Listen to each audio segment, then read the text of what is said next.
예, 오늘은 깨어진 공동체를 회복시키시는 하나님 이런 제목으로 룻기 4장 1절에서 12절까지 말씀 함께 살펴보도록 하겠습니다.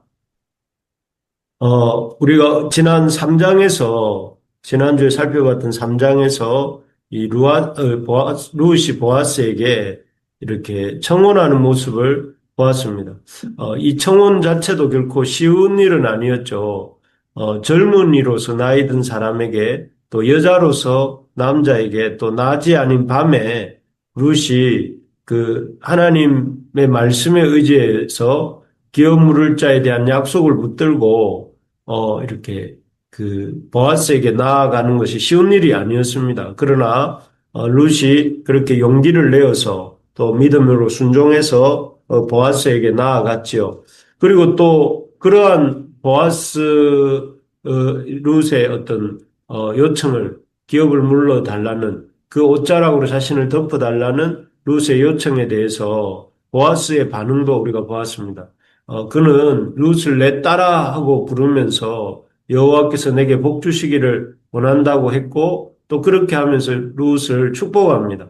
그리고 또 동시에 룻에게 그의 기업 물을 자가 되어 주겠노라고 이렇게 약속을 합니다. 그리고 그 약속의 징표로 이 보리를 6대를 되어서 확증했죠. 그래서 이 보아스 입장에서도 이렇게 룻의 그런 기업 물을 자가 되어준다는 것이 쉬운 일이 아니었습니다. 자기 손해를 감수하는 일이어야 했고 또 법률상 강제적인 일도 아니었습니다. 참 이렇게 이 보아스가 자기 손해를 어찌 보면 경제적 손해를 감수하면서까지 이런 반응을 보이는 것은 참 이 놀라운 반응이었습니다. 왜냐하면 참 다음에 오늘 본문에도 읽었던 것처럼, 이렇게 이 보아스보다 더 가까운 친족이 있었고, 또 그 친족의 말을 통해 우리가 알게 되는 것이지만, 경제적인 손해가 있는 일이었기 때문에 그렇죠. 그리고 보아스가 이렇게 그런 룻의 요청을 기꺼이 받아들이겠다고 얘기를 했고, 또 룻의 어떤 그 기업 물을 자가 되기 위해서 노력한 내용이 오늘 본문입니다. 룻의 그 기업 물을 자가 되기 위해서 보아스는 참 그 자기보다 더 가까운 친족이 이 기업 물을 자가 되기를 원하는지 원하지 않는지를 알아야 되고 그 일이 정리가 되어야 이제 기업 물을 자가 될 수 있었는데 그런 사실을 이제 그 기업 물을 자기보다 더 가까운 기업 물을 자가 과연 기업 물고자 하는 의지가 있는지를 묻습니다. 그래서 4장 3절에 보면 보아스가 그 성읍 장로 10명 앞에서 그 기업 물을 자에게 이 기업 물을 의사가 있는지를 묻습니다. 그런데 놀랍게도 그 기업 물을 자가 4절에 보면 내가 기업을 물으겠다 이렇게 대답을 합니다. 그럴 때 사실은 이제 룻의 기업 물을 자가 되고자 했던 보아스의 계획은 이 성취가 될 수가 없는 것이죠. 그럴 때, 그러나 이제 그 기업 물을 자에게 보아스가, 그가 감당해야 될 경제적인 책임과 또 그가 모압여인 룻도 받아들여야 된다는 사실을 여기 5절에 보면 이렇게 얘기를 합니다. 그러니까 결국 6절에 보면, 보아스보다 더 가까운 기업 물을 자였던 그가 6절에 이렇게 말합니다. 나는 내 기업에 손해가 있을까요? 나를 위하여 물으지 못하노니 내가 물을 것을 내가 물으라. 나는 물으지 못하겠노라. 하면서 자기의 어떤 그 경제적 손해를 걱정하면서 기업 물을 자의 책임을 이 보아스에게 이렇게 넘깁니다. 그리고 보아스가 그 책임을 질 수 있도록 그런 어떤 자기가 기업 물을 자의 책임을 포기한다는 의미로 신을 벗어서 이렇게 7절, 8절에 보면 보아스에게 이렇게 줍니다. 신을 벗어 보여줍니다. 그리고 그 일로 인해서 이제 그 기업 물을 자의 가장 가까운 기업 물을 자가 이제 보아스가 되게 되었고 또 그리고 이 보아스는 그 기업 물을자로서 어떤 역할을 13절 이후에서 하게 되는 것을 보게 됩니다. 그래서 우리가 읽지는 않았지만 13절 이후에 보면 룻을 아내로 삼고 또 그녀를 통해서 13절에 보면 이 아들을 낳게 되죠. 아들을 낳게 되고 그 아들로 인해서 나오미와 그 동네 여인들이 기뻐하는 장면이 14절, 15절에 이렇게 쭉 나옵니다. 그래서 이런 어떤 룻의 그런 기업 물을자가 되어달라고 요청하는 장면과 또 그 룻의 요청을 받고 보아스가 그런 기업 물을자의 책임을 감당하기 위해서 여러 가지 절차를 거치는 이런 장면들을 보면서 우리가 참 하나님이 어떻게 하나님의 공동체를 회복시키시는가 하는 것들을 생각해 보게 되는데 하나님이 우리의 가정이나 또 우리의 교회나 또는 하나님의 이런 믿음의 공동체들을 어떤 사람을 통해서 어떻게 회복시키는가 하는 것을 오늘 잠깐 생각해 보려고 합니다. 하나님은 하나님의 어떤 세우신 가정이나 하나님이 세우신 교회를 회복하실 때에 하나님은 믿음의 여인들을 통해서 시작한다 하는 것을 보게 됩니다. 하나님이 역사하실 때 우리가 생각해 볼 때 세상에서는 어떤 일들이 일어날 때 이 아주 능력이 많은 사람 또는 실력이 좋은 사람 또 이런 사람들을 통해서 하나님이 사람이 어떤 큰 일이 일어난다고 생각을 합니다. 그런데 하나님은 그런 능력이나 실력이 좋은 사람이 아니라 참 하나님 앞에서 믿음으로 나아오는 사람을 통해서 이렇게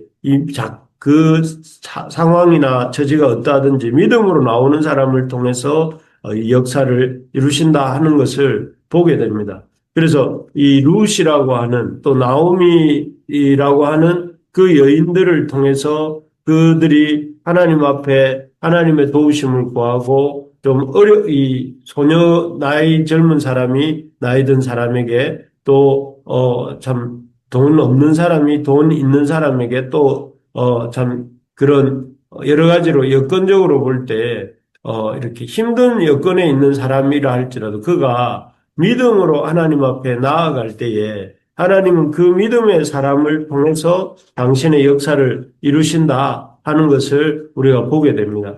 그래서 참 하나님 나라의 역사는 결국 이런 믿음의 사람들을 통한 역사다. 그래서 이 믿음을 통해서 이렇게 하나님 앞에 자신의 상황과 환경에도 불구하고 나아갈 때에 그 믿음을 통해 하나님이 놀랍게 역사하신다 하는 것을 보게 됩니다. 그렇습니다. 바라는 것은 우리 부르심의 가족들이 또 특별히 새벽 기도를 이루는 우리들이 믿음으로 하나님 앞에 나아가는 우리 지난 주일날도 말씀드렸지만 하나님이 계신 것과 그가 자기를 찾는 이들에게 상 주시는 이심을 믿는 사람을 통해서 하나님이 구원 역사를 이루신다 하는 것을 우리가 붙들 수 있기를 바랍니다. 두 번째로 보면 하나님 믿음의 사람들을 통해서 하나님의 깨어진 공동체를 회복시키신다 한다면 첫째가 둘째는 손해를 감수할 줄 아는 사람을 통해서 하나님이 역사하신다. 여기 보아스가 룻을 돕는 일은 거듭 말씀드리지만 쉬운 일이 아닙니다. 참 어떻게 보면 명성이 있고 또 참 유력한 자였던 보아스가 그 아주 젊은 모압 아주 이방 여인이죠. 1000대까지 총회에 들어오지 못할 것이라고 하나님이 말씀하셨던 그 모압 출신의 여인을 아내로 드린다는 것은 쉬운 일이 아닙니다. 그냥 얼핏 생각해 보면 아주 나이 든 사람이 젊은 여인과 가정을 이루니 참 좋은 일이다 이렇게 생각할지 모르지만 당시 베들레헴에 살던 유대인들은 룻을 참 부정하게 여겼을 뿐만 아니라 그리고 그런 부정한 여인을 아내로 받아들인다면 이 참 그 사람은 굉장히 믿음 없는 내지는 또 하나님 앞에서 참 이방 사람으로 인해서 부정하게 되는 것처럼 생각하는 그런 시대였습니다. 그런 시대에 또 이렇게 그 모압 여인인 룻을 받아들인다는 것은 쉬운 일이 아니었죠. 게다가 보아스의 이 참 룻과 나오미의 기업 물을 자가 된다는 것은 손해가 있는 일이었습니다.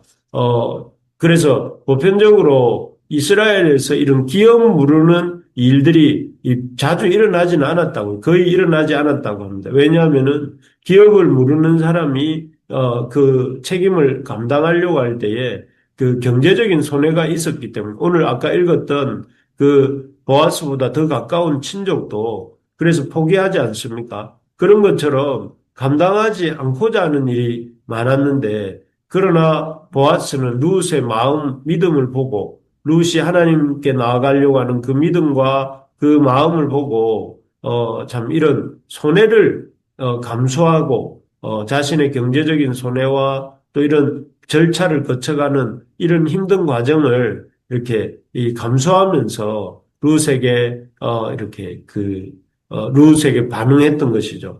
참 그렇습니다. 하나님은 손해가 있더라도 믿음으로 반응하고 또 순종하는 사람들을 통해서 하나님께서 역사하신다 하는 것을 보게 됩니다.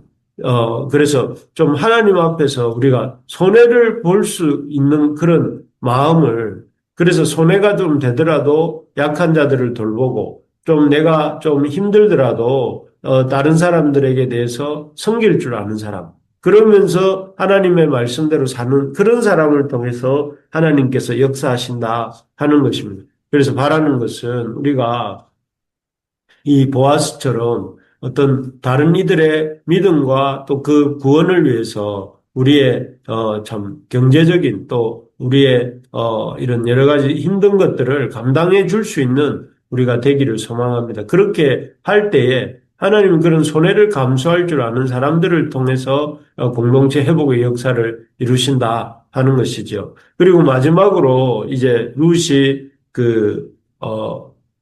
이 구원, 하나님이 공동체를 회복시키시는 룻과 나오미의 가정을 회복시키시고 그 기업을 이렇게 무르게 하시는 이 일이 어떻게 일어나는가? 첫째는 여인들의 믿음을 통해서 일어났고, 둘째는 이렇게 손해를 볼 줄 아는 보아스를 통해서 일어났다면, 마지막으로는 이 죄인들을 향한 하나님의 신실한 사랑을 통해서 이 일이 일어난다 하는 것입니다.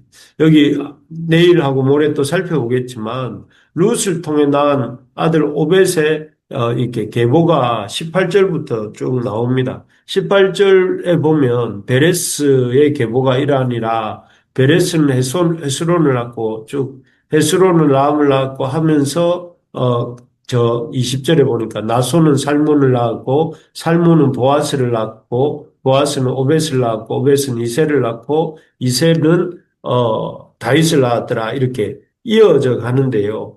여기 보면 참 이 족보 속에서 하나님의 오묘한 역사가 있다는 것을 보게 되죠. 예를 들어서 그 보아스의 아버지인 그 나손이 살몬을 낳고 살몬은 보아스를 낳는데 살몬이라는 사람이 라합을 통해서 보아스를 낳게 돼요. 그러니까 참 라합은 누구였느냐면은 이 여리고성에 있었던 기생입니다. 기생. 그러니까 참 하나님께서는 이렇게 어떻게 보면 믿음의 계열에 들어올 수 없을 것 같은 그런 여인을 하나님이 그 믿음을 보시고 그 여인을 통해 이렇게 살몬 보아스가 태어나게 하셨고 그 보아스는 또 이렇게 그런 이 룻을 통해서 오벳을 낳게 되죠. 그렇게 함으로써 하나님의 그런 어떤 구속의 역사가 이루어져서 나중에는 다윗이 이 가문에서 태어나게 되는데 여기서 보면 우리가 깨닫게 되는 것이 이 하나님의 신실하심이 공동체를 회복케 하시는 것이구나. 하나님께서 룻과 보아스의 믿음도 보시고 또 그들의 어떤 수고도 보시지만 그러나 이 모든 역사를 주도하시고 또 이루어 가시는 분은 하나님이시다 하는 것을 보게 됩니다. 정말 그렇습니다. 우리의 깨어진 공동체 때문에 마음이 아플 때가 많습니다. 깨어진 이렇게 가족들, 또 깨어진 이렇게 이 교회, 또 깨어진 형제들 이런 것들을 생각해 볼 때 마음이 참 아픕니다. 마음이 아프고 그래서 속이 상합니다. 그럴 때 참 하나님께서 룻과 나오미의 깨어진 가정을 어떻게 회복시키셨는가를 생각해 보면서 믿음의 사람들을 통해서 또 그리고 믿음 안에서 참 자기의 손해를 감수하는 사람들을 통해서 그리고 무엇보다 하나님의 신실한 사랑하심을 통해서 하나님께서 이 회복을 기뻐하시고 또 이 회복을 위해서 일하신다는 사실을 우리가 기억하면서 우리의 공동체에 대한 우리의 가족에 대한 우리의 이 형제에 대한 우리 교회에 대한 그런 소망을 가지고 우리가 믿음으로 나아가는 여인들 같은 또 이런 하나님의 사람 보아스 같은 그런 우리들이 될 수 있기를 주의 이름으로 축복합니다. 아멘. 아멘. 네.